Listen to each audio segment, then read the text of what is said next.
One cold evening in New York, an old man walked through the streets with an empty stomach. For 2 days, he had barely eaten anything. He had asked several people for help, but everyone ignored him. Finally, unable to bear his hunger any longer, the old man entered a small bakery and quietly stole a loaf of bread.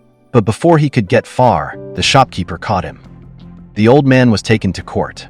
Standing before the judge, he lowered his head and said, "Your Honor, I know what I did was wrong, but I was starving.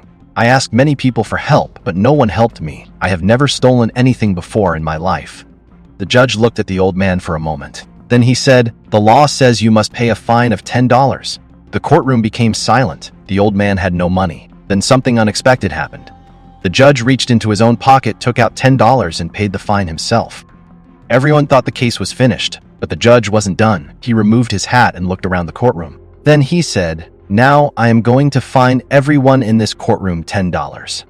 The people were shocked. The judge continued, "We all live in a city where an old man had to steal a loaf of bread because nobody helped him when he was hungry. That means this isn't only his failure. It is also our failure." One by one, the officials and people in the courtroom contributed $10. There were 48 people present. Soon, $480 had been collected.